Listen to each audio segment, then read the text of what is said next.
Now, before Beautiful Girls, Rihanna's SOS came out? Yeah. Okay. Yeah, that was before Sean. That was your first number one record? SOS was my first number one record on the Hot 100, for sure. Okay. How did you end up hooking up with Rihanna? So, I didn't really, is the short story. So what happened was, at the time, I had my friend, he's also a great writer named Evan Bogart, who you might have heard of.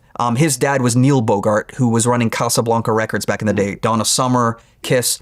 So Evan was an intern at Interscope. I think he was actually one of the people who found Eminem's mixtape and gave it to the people. So Evan has a real long pedigree in music.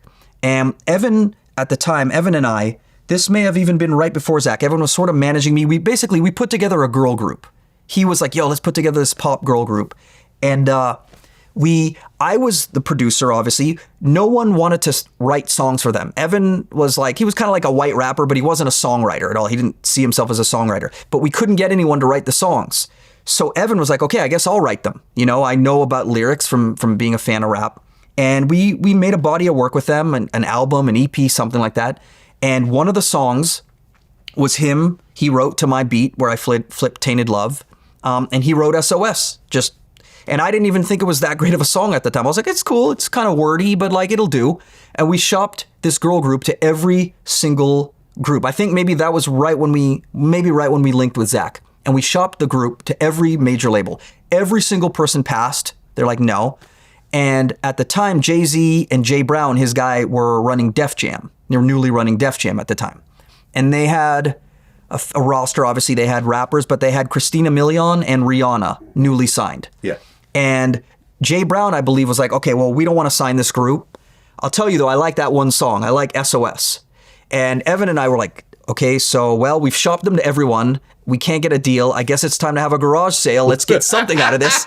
we kind of garage sale. I love it. Yeah. I mean, what are you going to, I kind of felt like the girl group, I'm sure, weren't happy to give up their songs, but we're like, yo, we shopped you to everyone. Everyone passed. The only thing that seems to be of quality here. And again, my ears weren't that refined at the time. I was like, it's a cool song. We have other cool songs, but he was like, no, I want this song. And I believe the story, I can't 100%, I'm 99% sure the story is that they wanted the song for Christina Milian. They're like, yo, this is a hit. We want to give it to her. She apparently passed on the song. And Rihanna wasn't even their first priority at the time. She had I think, Pond to Replay, but she wasn't the global mega superstar that we know today. So maybe Christina Milian was their first priority ahead of Rihanna at that time in 2005, 2006. No, I remember this time. Yeah, Christina Milian. I remember even going to Mix Show Power Summit. She was sitting next to Jay-Z. Yeah. While everyone performed. Like, he was really placing himself next to her.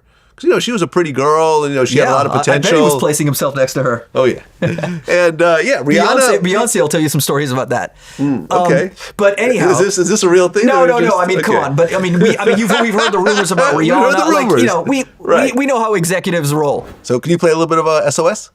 I honestly, it's not melodic enough of a song to play on piano. I could play you the riff that I flipped, which was like.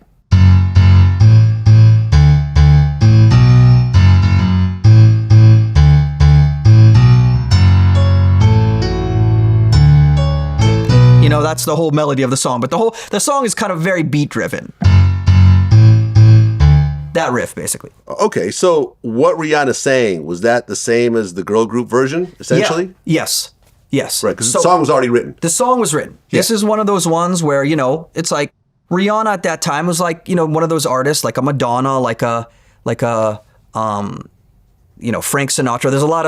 There's a lot of big stars that are not known for writing songs. They're just known for interpreting songs in their voice. So that song was completely done. So they took the song, they cut it. I wasn't even there when she cut the vocals. When we got it back, if I'm being honest with you, the vocalist that we had in the group, she actually was a really great singer. So when I heard it, Rihanna's a very particular voice. I'm like, she doesn't sound quite as good as the demo. Maybe I have demoitis. And honestly, I was like, okay, cool. I mean, hey, I got paid for the song. I honestly didn't hear it as a hit. I remember telling Evan at the time, I'm like, bro, you got to write like The Dream. Like, you got to repeat the words. The hook has to be repetitive. And if you listen to that song, it's very wordy. But it came out and it just blew up. One of those times, unlike Beautiful Girls, where I really did not expect that song to blow up. And not only was it my first #1 hit, it sort of opened the door to other people seeing me as, oh, he's not just a rap producer, doing like rap tracks, like he's a pop producer.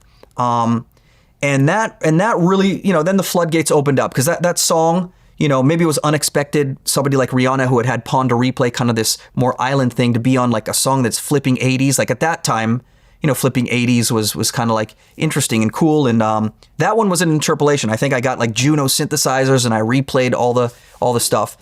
And yeah, that song came out, and then every pop person wanted to, that's how the game works. Who did that record? J.R. Rotem. Okay, so Britney Spears, and I forget who the other pop stars, even like Disney stars like the Cheetah Girls and like Paris Hilton and Lindsay Lohan. Everyone was getting album deals like back then. So I was in with all of them thanks to that song. And even it opened up on the R&B side too, not just like white pop, but like kind of like, basically it was my graduation from rap producer, album cut rap producer, to hitmaker, who can do pop, R&B, and a lot of genres. Well, not only was that your first #1 hit, it was her first #1 hit. It was her first #1 hit. So, look, I'm sure people are going to get on me for saying this, but you don't know what the future holds, and the music industry is very fickle. You could say that if she didn't have that #1 hit, there might not be a Rihanna today.